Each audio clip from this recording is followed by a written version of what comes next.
दिल चुरावे ना वेला उनका, गुल खिलावे ना वेला उनका। दिल चुरावे ना वेला उनका, गुल खिलावे ना वेला उनका। दिल चुरावे ना वेला उनका,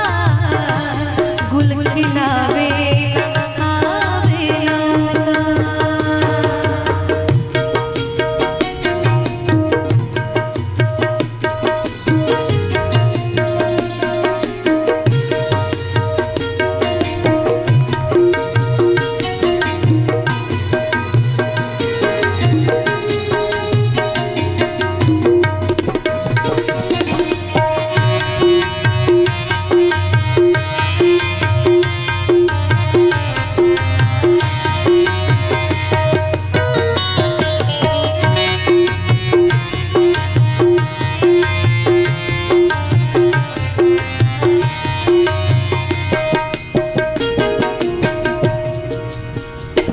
बात के तक लगा ले दिल से,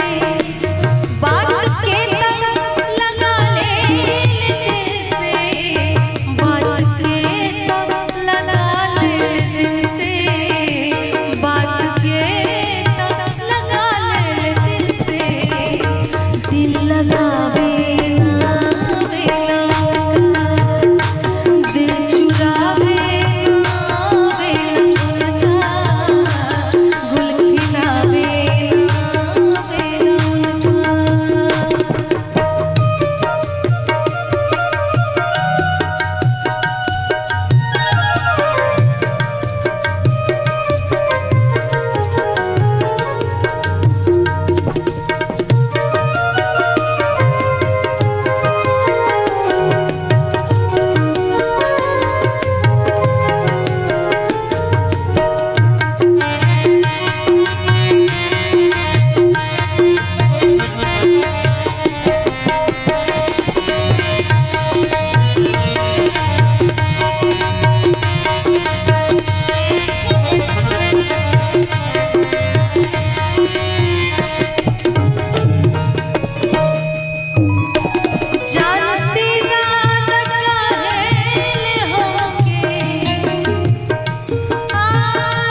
मनावे न आवेला उनका, दिल चुरावे न आवेला उनका, गुल खिलावे न आवेला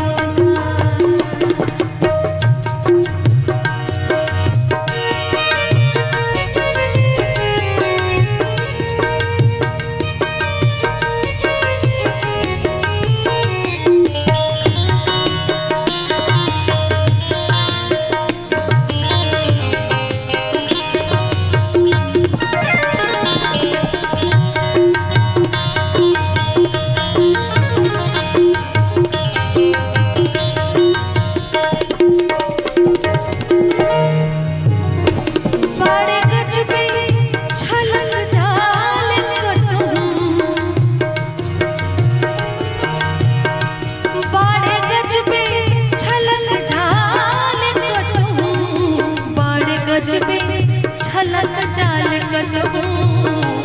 बड़े गज पे छलक जाल कतहूँ, गम छुपावे न आवेला उनका, दिल चुरावे न आवेला उनका, कि दिल चुरावे न आवेला उनका, गुल खिलावे न आवेला उनका। और ये गजल जिन्होंने लिखी है मनोज भावुक जी, वो भी इस दुनिया के जो रिवाज है उससे बच नहीं पाए, इस दुनिया का जो कपट है उससे बच नहीं पाए, कि संगीत को सिर्फ सुनने से ज्ञान नहीं मिलता, मंदिर में जाने से भगवान नहीं मिलता। संगीत को सिर्फ सुनने से ज्ञान नहीं मिलता, मंदिर में जाने से भगवान नहीं मिलता। और पत्थर तो इसलिए पूजते हैं लोग, पत्थर तो इसलिए पूजते हैं लोग क्योंकि भरोसे के लायक इंसान नहीं मिलता, भरोसे के लायक इंसान नहीं मिलता। बेचारे वो भी धोखे से बच नहीं पाए, और जब सीख मिली तो लोगों को क्या सिखाया उन्होंने, सब पे विश्वास कर ले भावुक, सब पे विश्वास,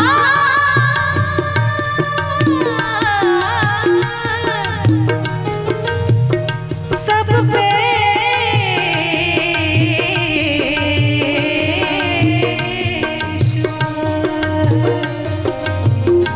सब पे विश्वास कर ले भावुक, सब पे विश्वास कर ले भावुक, सब पे विश्वास कर ले भावुक, सब पे विश्वास कर ले भावुक, आजमावे न आवेला उनका, दिल चुरावे न आवेला उनका, गुल खिलावे न आवेला उनका, कि दिल चुरावे न आवेला उनका, दिल चुरावे न आवेला उनका, गुल खिलावे न आवेला उनका, दिल चुरावे न आवेला उनका, गुल खिलावे न आवेला उनका, गुल खिलावे न आवेला उनका,